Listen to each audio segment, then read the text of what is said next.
Welcome to the Positive Productivity Podcast, episode number 73. Welcome to Positive Productivity Podcast, where we empower our audience to achieve and appreciate personal and professional success, especially in the face of adversity. Listen in as our guests reveal their stories of challenges and hurdles and how they overcame defeat and became triumphant in their endeavors. Let's get motivated and move forward with your host, Kim Sutton.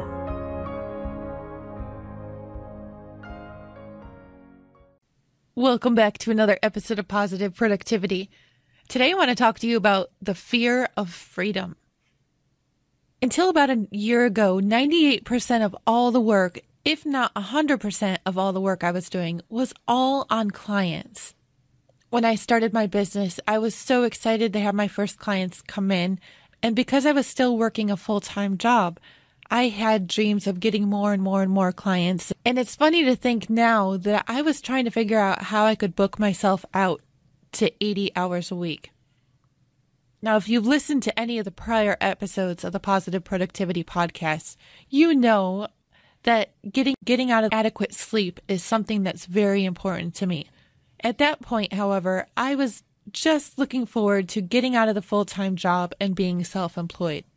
For any of you who are going through this transition right now, I am not saying that trying to get booked for more and more and more work, perhaps well over 40 hours a week, is necessarily a bad thing, because I understand the excitement of getting out of full-time employment.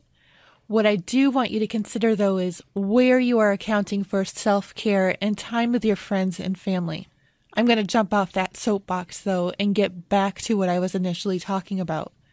As time went on, I realized that I didn't want to be doing so much client work, and I really wanted to be building out some products and services of my own.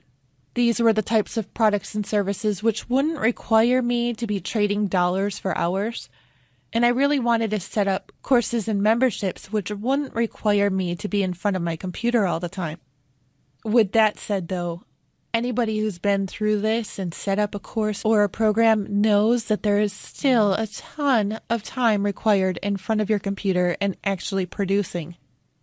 I don't know that I really believe that there is such thing as passive income, because even passive income takes quite a bit of time to set up.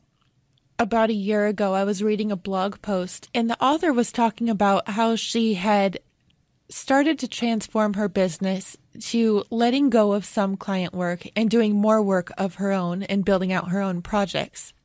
A light bulb went off in my head, and I immediately contacted her to ask her how she had done it.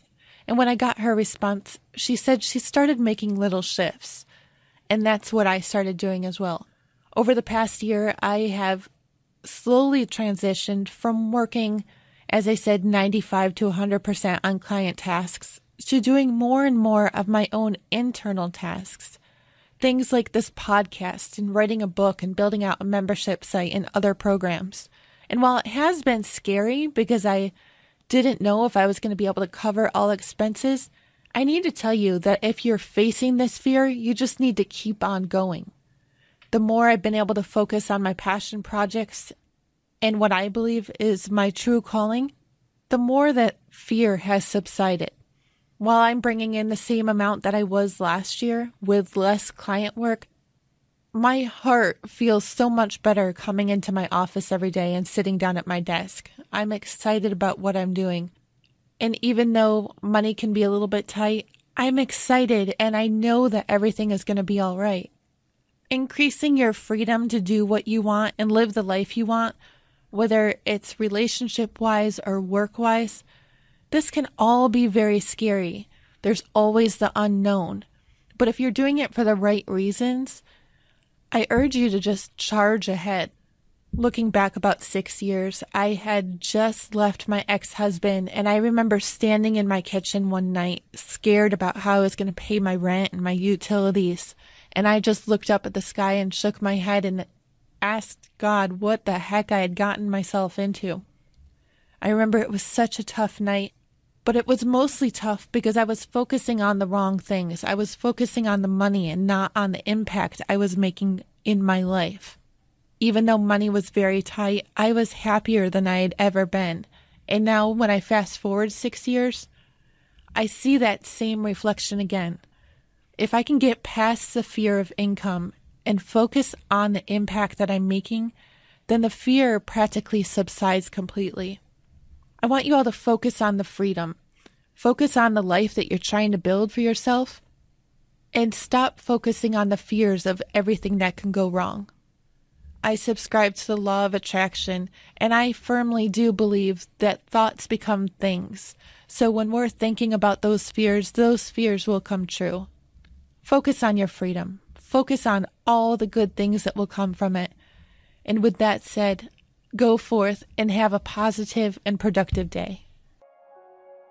Hey there, this is Kim Sutton, host of the Positive Productivity Podcast, and I just want to take a quick moment to thank you for listening to this episode. If you enjoyed it and were inspired, I would love to hear your feedback. Please take a moment or two and visit the podcast on iTunes, Stitcher, iHeartRadio, or on my website at thekimsutton.com to leave your rating or review. I'd also like to invite you to join the Positive Productivity Book Club and to find out more about my coaching packages by visiting thekimsutton.com. Until the next episode, I hope you have a positive and productive day.